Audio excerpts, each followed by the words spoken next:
Donald ট্রাম্পের যে নতুন পলিসি বা উনি যে ডিক্লারেশনটা দিয়েছেন এটা যদি এক্সিকিউটেড হয় তাহলে কিন্তু শুধু বাংলাদেশ মূল্যস্ফীতির ভিতর দিয়ে যাবে বা সুদের হারের ভিতর দিয়ে যাবে তা না, সবাই যাবে। আপনাকে এটাকে একটা গেম অফ চেসের মতো করে চিন্তা করতে হবে। বাংলাদেশকে ইন্ডিপেন্ডেন্টলি দেখার কিছু নাই।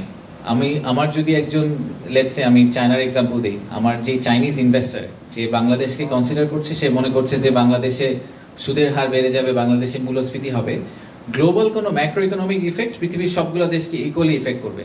সো ট্রাম্পের ফর এক্সাম্পল ডোনাল্ড ট্রাম্পের যে নতুন পলিসি বা উনি যে ডিক্লারেশনটা দিয়েছেন এটা যদি এক্সিকিউটেড হয় তাহলে কিন্তু শুধু বাংলাদেশ মূল্যস্ফীতির ভিতর দিয়ে যাবে বা সুদের হারের ভিতর দিয়ে যাবে তা না, সবাই যাবে। So it is always a relative comparison. এটা কিন্তু এমন না যে শুধু বাংলাদেশকে ইন্ডিপেন্ডেন্টলি দেখতে হবে। তো আমি সেই পয়েন্ট অফ ভিউ থেকে মনে করি না যে এই স্পেসিফিক ইনসিডেন্টটা বাংলাদেশের রিলেটিভ কম্পারেটিভ অ্যাডভান্টেজের মধ্যে কোনো মেজর ইফেক্ট করতে পারে। সমগ্র পৃথিবী যদি একটা ইনফ্লেশনারি প্রেশারের ভিতর দিয়ে যায় এই পলিসির কারণে, সেটা সবার জন্য অ্যাপ্লিকেবল হবে।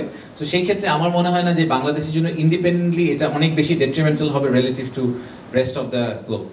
প্রথমত হচ্ছে যে ইলন মাস্ক সামিটে আসবেন এরকম কোনো ঘোষণা আমরা কখনোই দেইনি। আসলে উনি একজন, তো আপনারা সবাই জানেন যে উনি ইলেকশনের পরে, ইউএস ইলেকশনের পরে উনি একজন আমেরিকার সরকারি কর্মকর্তা হয়ে গেছেন। তো ওনাকে বাংলাদেশে আনার জন্য আমাদের একটা প্রসেসের ভিতর দিয়ে যেতে হবে। এটা আসলে ওভারনাইট, আগে একজন ব্যবসায়ীকে আনার জন্য ব্যাপারটা যত সহজ ছিল আমাদের জন্য যে ওনাকে আমরা কোনোভাবে কানেক্ট করে নিয়ে আসতাম, এখন ওনাকে আনাটা একটা become a state program. So ওই পয়েন্ট অফ ভিউ থেকে ওনাকে এত সহজে আসলে আমরা আনার কথা চিন্তা করছি না। ওনাকে আমরা আনার ব্যাপারে কথাবার্তা চলছে, বাট এটা এই সামিটে হচ্ছে না প্রথমত। দ্বিতীয়ত হচ্ছে যে সামিটে আমরা কালকে 9 তারিখে আমরা স্টার্লিং এর ডেমো ডে বলছি।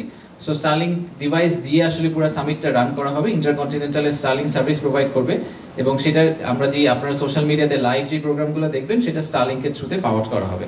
তো সেটা যারা সামিটে যাবেন তারা আসলে পার্সোনাল ডিভাইসও স্টার্লিংকে কানেক্ট করে আপনারা ওখানে একটা এক্সপিরিয়েন্স করতে পারবেন।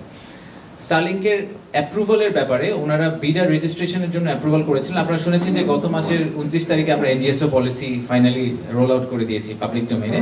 তারপরে ওনারা বিডার রেজিস্ট্রেশনের জন্য অ্যাপ্লাই করেছিলেন, ওদের বিডার রেজিস্ট্রেশন হয়ে গেছে। ওনাদের নেক্সট স্টেপ হচ্ছে যে এনজিএসও লাইসেন্স নেওয়া, ওটার জন্য সম্ভবত ওনারা আজকে অ্যাপ্লাই করবেন। তো আমরা চেষ্টা করবো যত দ্রুত সময়ের মধ্যে সম্ভব ওনাদেরকে এনজিএসও লাইসেন্স, অবভিয়াসলি আমাদের রুলস অ্যান্ড রেগুলেশনস মেনে ওনারা যদি অ্যাপ্লাই করে থাকেন তাহলে আমরা ওনাদেরকে এনজিএসও লাইসেন্সটা দিয়ে দেওয়ার পরে কমার্শিয়াল অপারেশন ওনারা তার পরের দিনই যেতে পারেন। তাতে আর আমাদের সাইড থেকে যে কমিটমেন্টটা ছিল সরকারের পক্ষ থেকে যে আমরা 90 দিনের মধ্যে ওনাদেরকে ব্যবসা করার ব্যবস্থাটা করে দিব, সেটা কিন্তু আমরা এনজিএসও লাইসেন্স দিয়ে দেওয়া হয়ে গেলে ওনাদের জন্য ইটস রেডি টু গো। তো তারপরে ওনারা হয়তো ওনাদের ডিভাইসগুলো ইম্পোর্ট করে আনতে ওনাদের একটু সময় লাগতে পারে, বা ওনারা যদি এখানে কি মডেলে অপারেট করবেন, ওনাদের শপটা দেখতে কিরকম হবে, সেই সব ব্যাপারে হয়তো ওনারা কিছু ডিসিশন নেবেন। But in theory they should be ready to go very soon. পার্বত্য চট্টগ্রামের ব্যাপার আপনি যেটা বললেন যে দেখেন, আমি মনে করি যে অ্যাক্সেস টু ইন্টারনেট এখনকার যুগে ইটস আ রাইট। আমাদের সবাইকে এই রাইটটা দেওয়া উচিত। তো সেটা আমাদের পার্বত্য চট্টগ্রাম হোক, কুড়িগ্রাম হোক, যেখানেই হোক, একটা প্রাইমারি স্কুলের ছাত্র হোক, সবার জন্যই এই অ্যাক্সেস টু ইনফরমেশনটা থাকা জরুরি। তো আমরা এটা সবার জন্য সেজন্যই ওপেন করে দিতে চাই। ঠিক যেভাবে আমরা পানি খাই, আমরা শ্বাস নিতে পারি, আমার মনে হয় অ্যাক্সেস টু ডেটা এবং ইন্টারনেট ওয়ার্ল্ড ইজ নেসেসিটি। তো সেটাই আমাদের পারপাস। তো সেই পারপাসের উপর বেস করে আমরা এনজিএসও পলিসিটাকে রোল আউট করার চেষ্টা করছি।